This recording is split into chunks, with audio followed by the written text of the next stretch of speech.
Hello friends, मैं आपका welcome करता हूं अपने यूट्यूब चैनल टेक कॉमर्स में।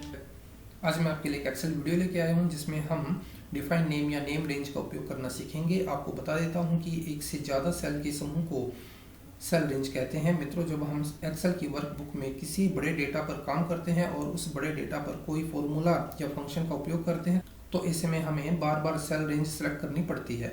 ऐसा करने से समय भी काफ़ी लगता है और गलती होने की संभावनाएं भी बढ़ जाती हैं। इसी कारण हम डिफाइन नेम का उपयोग करते हैं। इसके द्वारा हम एक्सेल में किसी भी सेल रेंज को एक नाम दे सकते हैं जिससे उस सेल रेंज को किसी फॉर्मूला या फंक्शन में आसानी से यूज किया जा सकता है। इस एक्सेल शीट में यूनिट 1, यूनिट 2, यूनिट 3 और यूनिट 4 करके 4 अलग अलग टेबल हैं।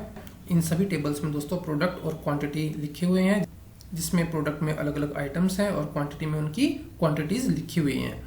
दोस्तों, अगर मान लीजिए हमें यहाँ पे शीट 2 में जा करके इन यूनिट 1, यूनिट 2, यूनिट 3 और यूनिट 4 के total sale, maximum quantity, total sale of sound card, average sale निकालनी है। इसके लिए हमें बार बार शीट 1 में जा करके क्वांटिटी में जा करके इस टेबल रेंज को सिलेक्ट करते रहना पड़ेगा। तो ऐसा करने से हमारा काफ़ी ज़्यादा टाइम भी खर्च होगा। तो दोस्तों, सेल रेंज कैसे डिफाइन किया जाता है देखते हैं। इसकी शुरुआत हम यूनिट 1 से करते हैं। आप यहाँ पे देख सकते हैं यूनिट 1 में 2 अलग अलग कॉलम्स हैं। सेम यूनिट 2, यूनिट 3 और यूनिट 4 में भी है। इसमें मैं यहाँ पे यूनिट 1 में क्वांटिटी वाले कॉलम्स में सेल रेंज को सिलेक्ट कर लेता हूँ। इसके बाद मैं यहाँ पे फॉर्मूला टैब पर जाऊँगा।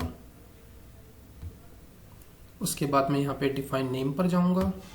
अब आप देख सकते हैं यहाँ पे एक छोटी सी विंडो ओपन हुई है जिसमें हमसे नेम पूछा गया है। दोस्तों, दरअसल ये नेम हमसे इस सेल रेंज का नाम रखने के लिए पूछा गया है, तो उसको मैं यहाँ पे डेमो 1 नाम दे देता हूँ। उसके बाद ये स्कोप पूछ रहा है। दरअसल जो डेमो 1 सेल रेंज है वो सेल रेंज शीट 1 में, शीट 2 में कहाँ तक एक्सेसिबल हो, इस बारे में पूछ रहे हैं।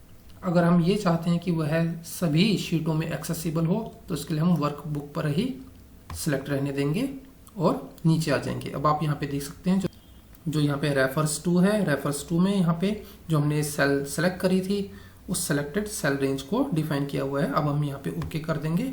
आप देख सकते हैं यहाँ पे डेमो 1 नाम क्वांटिटी वाले सेल रेंज का आ गया है। तो दोस्तों, अब हम ये सेल रेंज जो है यूनिट 2 और यूनिट 3 के लिए भी डिफाइन करेंगे, पर अब हम ये दूसरे तरीके से करते हैं। इसके लिए हमने इसको पूरे को सिलेक्ट कर लिया और अब हम यहाँ पे जाएंगे और यहाँ पे डेमो 2 नाम दे देते हैं। और जैसे हम यहाँ पे एंटर प्रेस करेंगे तो इसने क्या किया, यहाँ पे इस सेल को जो हमने यहाँ पे सेल रेंज सेलेक्ट करी थी उसका नाम इसने डेमो 2 दे दिया है। इसी तरह अब हम यूनिट 3 में भी करेंगे, डेमो 3 एंटर। उसके बाद अब यहाँ पे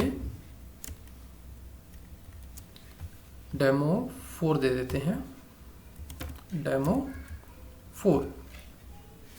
तो देखा सेकंड मेथड में कितनी इजीली हमने यहाँ पे इसको नाम दे दिया है। इन सभी रेंजेस को नाम देने के बाद दोस्तों, अब हम देखते हैं इनका यूज़ कैसे करना है। इसके लिए हम शीट 2 पर जाएंगे।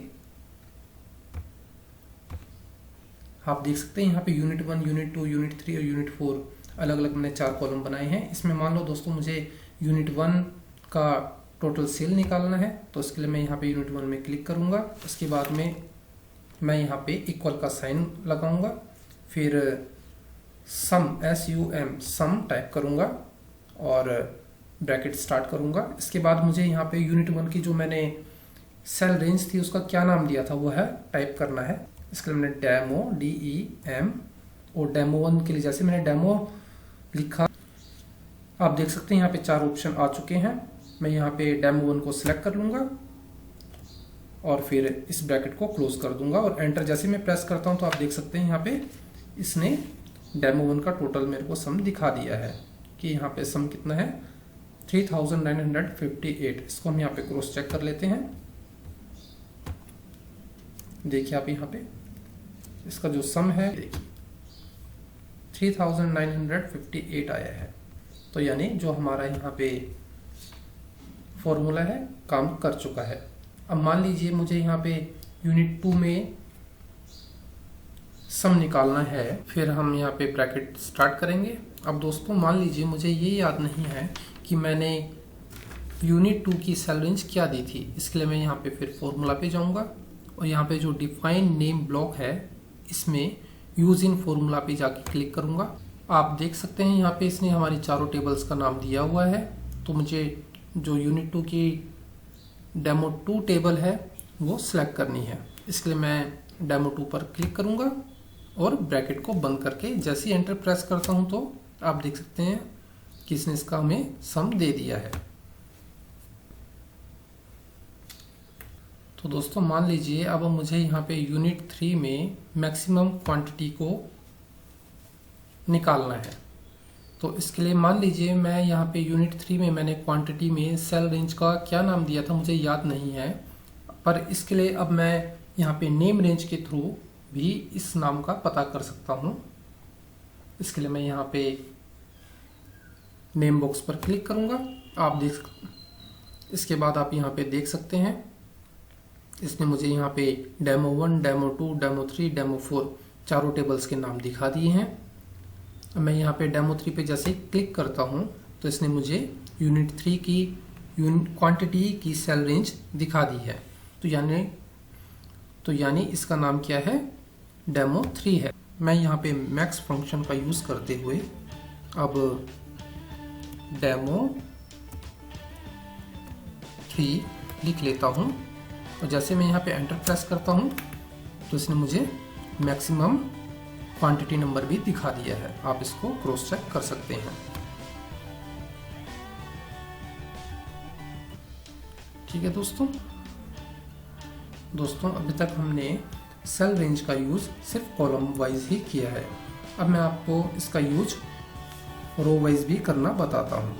मान लीजिए मुझे total quantity of sound card निकालनी है। ठीक है, तो इसके लिए मैं क्या करूँगा, शीट 1 में जाऊँगा, टेबल 1 में साउंड कार्ड को सिलेक्ट कर लूँगा। इसके बाद में टेबल 2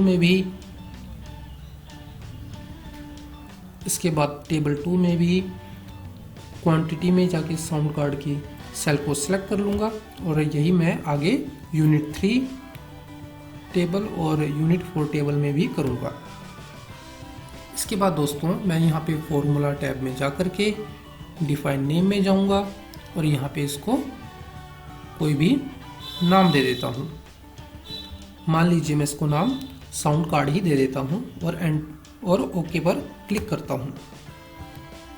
अब हम यहाँ पे शीट 2 में आएंगे और यहाँ पे आकर के मैं इक्वल फिर SUM सम ब्रैकेट स्टार्ट और मेरे को ये याद नहीं है कि मैं इसको क्या नाम दिया था। मैं यहाँ पे यूज इन फॉर्मूला में जाऊँगा और साउंड कार्ड को सिलेक्ट करके अब मैं यहाँ पे आकर ब्रैकेट को बंद करता हूँ और जैसे मैं एंटर प्रेस करता हूँ तो आप देख सकते हैं इसने मेरे को total quantity of sound card show कर दी है। तो आइए दोस्तों अब हम यहाँ पे रेंज फंक्शन के बारे में और भी कुछ देखते हैं। आप जैसा कि यहाँ पे देख सकते हैं यहाँ पे नेम मैनेजर है। आप इस पर क्लिक कीजिए। नेम मैनेजर के नाम से एक नई विंडो ओपन होती है। इसमें अलग अलग टेबल्स के हमारे नेम है। तो दोस्तों आप यहाँ पर आकर के किसी भी टेबल का नाम अगर एडिट करना चाहते हैं तो एडिट कर सकते हैं, या फिर यहाँ पर किसी टेबल को डिलीट करना चाहते हैं तो आप उसे डिलीट भी कर सकते हैं। ये काफ़ी एक यूज़फुल फंक्शन है, आप इसका यूज़ कीजिए। दोस्तों आप इस वीडियो के बारे में अपना कोई भी व्यूज़ कमेंट सेक्शन में जाके दे सकते हैं और अगर आपको ये वीडियो पसंद आई है तो आप इसे लाइक कीजिए, शेयर कीजिए और मेरे चैनल को जरूर सब्सक्राइब कीजिए। Thank you for watching this video.